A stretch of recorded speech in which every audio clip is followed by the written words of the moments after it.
23 दिसंबर 2024 प्रातः मुरली। ओम शांति। बाप दादा मधुबन।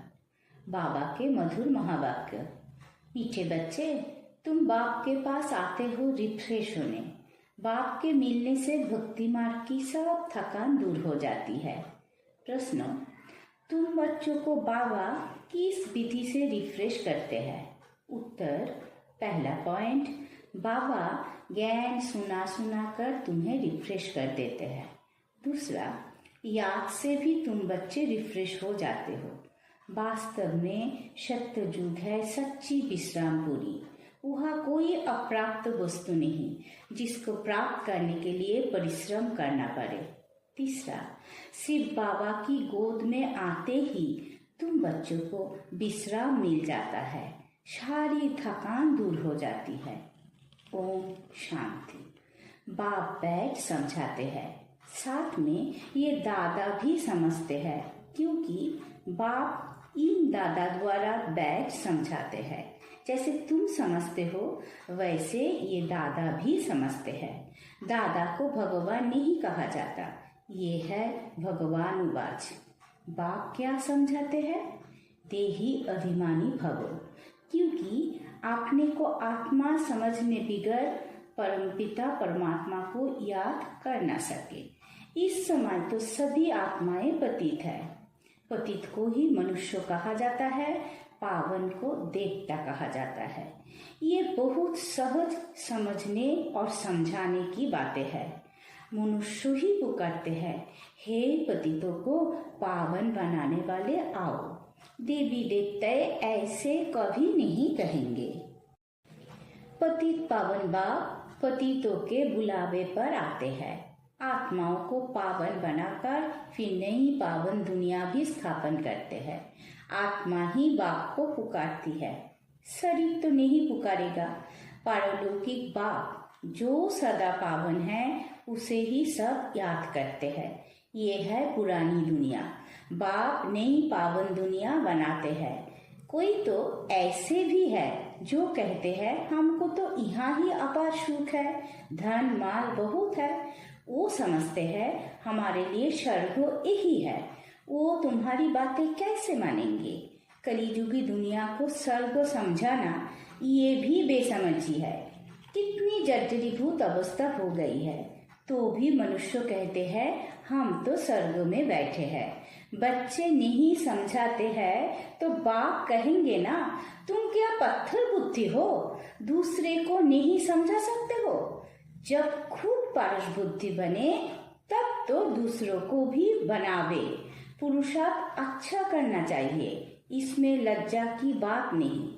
परंतु मनुष्य की बुद्धि में आधा कल्प की जो उल्टी बातें भरी हुई है वो कोई जल्दी भूलते नहीं। जब तक बाप को यथार्थ नीति नहीं पहचाने है तब तक वो ताकत आ नहीं सकती। बाप कहते हैं इन वेदों शास्त्रों आदि से मनुष्य कुछ भी सुधरते नहीं है, दिन प्रतिदिन और ही बिगड़ते आए हैं। सत्व प्रधान से तमो प्रधान ही बने हैं। ये किसी की भी बुद्धि में नहीं है कि हम ही सत्व प्रधान देवी देवता थे, कैसे नीचे गिरे हैं। किसी को जरा भी पता नहीं है और फिर 84 जन्म के बदले 84 लाख जन्म कह दिया है, तो फिर पाता भी कैसे पड़े? बाप बिगड़ ज्ञान की रोशनी देने वाला कोई नहीं। सभी एक दो के पिछाड़ी दर दर धक्के खाते रहते हैं। नीचे गिरते गिरते पट पड़ गए हैं, सब ताकत खत्म हो गई है। बुद्धि में भी ताकत नहीं जो बाप को यथार्थ जान सके। बाप ही आकर सबकी बुद्धि का ताला खोलते हैं, तो कितने रिफ्रेश होते हैं। बाप के पास बच्चे रिफ्रेश होने आते हैं, घर में विश्राम मिलता है ना। बाप के मिलने से भक्ति मार्ग की सब थकान ही दूर हो जाती है। सत्ययुग को भी विश्रामपुरी कहा जाता है। वहाँ तुम्हें कितना विश्राम मिलता है। कोई अप्राप्त वस्तु नहीं जिसके लिए परिश्रम करना पड़े। यहाँ रिफ्रेश बाप भी करते हैं तो ये दादा भी करते हैं। शिव बाबा की गोद में आते कितना विश्राम मिलता है। विश्राम माना ही शांत। मनुष्य भी थक कर विश्रामी हो जाते हैं। कोई कहा विश्राम के लिए जाते हैं ना, लेकिन उस विश्राम में रिफ्रेशमेंट नहीं। यहाँ तो बाप तुम्हें कितना ज्ञान सुनाकर रिफ्रेश करते हैं। बाप की याद से भी कितने रिफ्रेश होते और तमो प्रधान से सतो प्रधान भी बनते जाते हो। सतो प्रधान बनने के लिए यह बाप के पास आते हो। बाप कहते हैं, मीठे मीठे बच्चों, बाप को याद करो। बाप ने समझाया है कि सारी सृष्टि का चक्र कैसे फिरता है, सर्व आत्माओं को विश्राम कैसे और कहाँ मिलता है। तुम बच्चों का फर्ज है सबको बाप का पैगाम देना।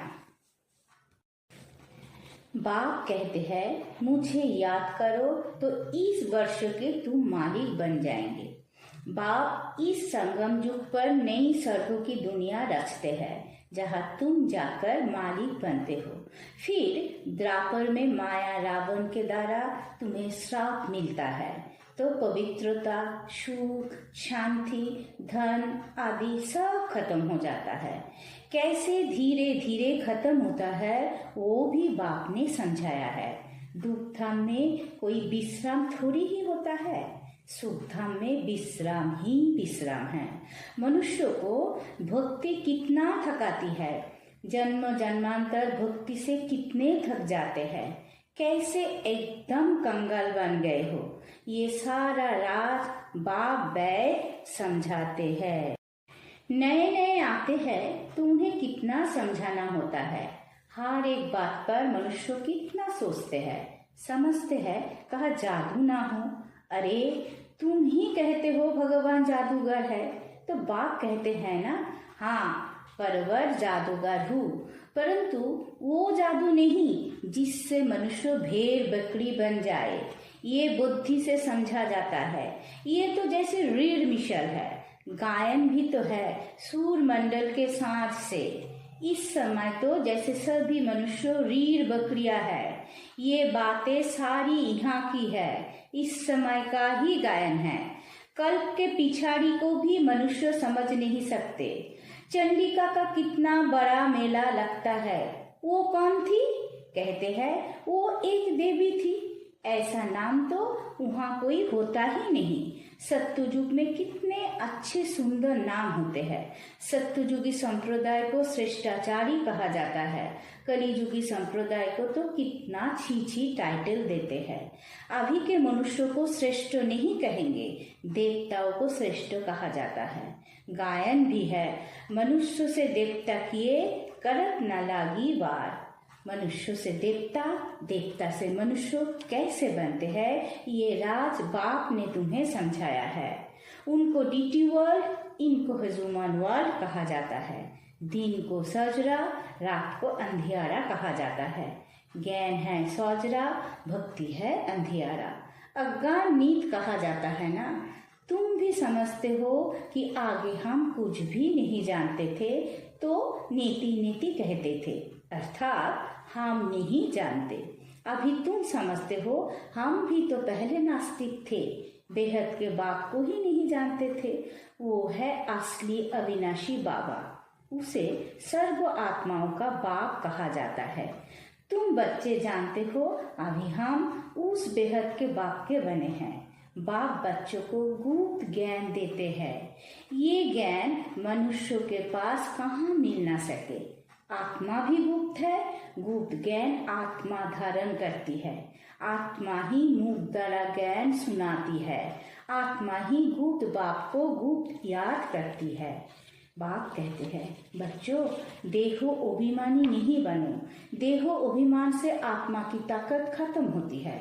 आत्मा अभिमानी बनने से आत्मा में ताकत जमा होती है। बाप कहते हैं, ड्रामा के राज को अच्छी रीति समझकर चलना है। इस अविनाशी ड्रामा के राज को जो ठीक रीति जानते हैं वो सदा हर्षित रहते हैं। इस समय मनुष्य ऊपर जाने की कितनी कोशिश करते हैं, समझते हैं ऊपर में दुनिया है। शास्त्रों में सुन रखा है ऊपर में दुनिया है, तो वहाँ जाकर देखे। वहाँ दुनिया बसाने की कोशिश करते हैं। दुनिया तो बहुत बसाई है ना। भारत में सिर्फ एक ही आदि सनातन देवी देवता धर्म था और कोई खंड आदि नहीं था। फिर कितना बसाया है? तुम विचार करो, भारत के कितने थोड़े टुकड़े में देवताएं होते हैं। जमुना के किनारे पर ही परिस्थान था जहाँ ये लक्ष्मी नारायण राज्य करते थे। कितनी सुंदर शोभायमान शतप्रधान दुनिया थी, नेचुरल ब्यूटी थी। आत्मा ही में ही सारा चमत्कार रहता है। बच्चों को दिखाया था श्री कृष्ण का जन्म कैसे होता है। सारे कमरे में जैसे रोशनी हो जाती है। तो बाप बैठकर बच्चों को समझाते हैं, अभी तुम परिस्थान में जाने के लिए पुरुषार्थ कर रहे हो, बाकी ऐसे नहीं तालाब में डुबकी लगाने से परिया बन जाएंगे। ये सभी झूठे नाम रख दिए हैं। लाखों वर्ष कह देने से बिल्कुल ही सब कुछ भूल गए हैं। अभी तुम अभूल बन रहे हो। नंबर बार पुरुषार्थ अनुसार विचार किया जाता है, इतनी छोटी सी आत्मा कितना बड़ा पाठ शरीर से बजाती है। फिर शरीर से आत्मा निकल जाती है तो शरीर का देखो क्या हाल हो जाता है। आत्मा ही पाठ बजाती है। कितनी बड़ी विचार की बात है। सारी दुनिया के एक्टर्स आत्माएं अपनी एक्ट अनुसार ही पाठ बजाते हैं। कुछ भी फर्क नहीं पड़ सकता। हूबहू सारी एक्ट फिर से रिपीट हो रही है, इसमें संशय कर नहीं सकते। हर एक की बुद्धि में फर्क पड़ सकता है, क्योंकि आत्मा तो मन बुद्धि सहित है ना। बच्चों को मालूम है कि हमको स्कॉलरशिप लेनी है तो दिल अंदर खुशी होती है। यहाँ भी अंदर आने से ही एम ऑब्जेक्ट सामने देखते हैं तो खुशी तो जरूर होगी। आप ही तुम जानते हो, हम ये देवी देवता बनने के लिए यहाँ पढ़ते हैं। ऐसे कोई स्कूल नहीं जहाँ दूसरे जन्मों की एम ऑब्जेक्ट को देख सके। तुम देखते हो कि हम लक्ष्मी नारायण जैसे बन रहे हैं। अभी तुम संगम युग पर है, जो भविष्य में इन जैसा लक्ष्मी नारायण बनने की पढ़ाई पढ़ रहे हैं। कितनी गुप्त पढ़ाई है। एम ऑब्जेक्ट को देख कितनी खुश होनी चाहिए। खुशी का परावार नहीं। स्कूल व पाठशाला हो तो ऐसी है, कितनी गुप्त परंतु जबरदस्त पाठशाला है। जितनी बड़ी पढ़ाई उतनी ही फैसिलिटीज रहती है, परंतु यहाँ तुम पथ पर बैठ पढ़ते हो। आत्मा को पढ़ना होता है, फिर चाहे पथ पर बैठे चाहे तख्त पर, परंतु खुशी से खगिया मारते रहो कि इस पढ़ाई को पास करने के बाद जाकर ये बनेंगे। अभी तुम बच्चों को बाप ने आकर अपना परिचय दिया है कि मैं इनमें कैसे प्रवेश कर तुम्हें पढ़ाता हूँ। बाप देवताओं को तो नहीं पढ़ाएंगे। देवताओं को ये ज्ञान कहा। मनुष्य तो पूछते हैं क्या देवताओं में ज्ञान नहीं है? देवताएं ही इस ज्ञान से देवता बनते हैं।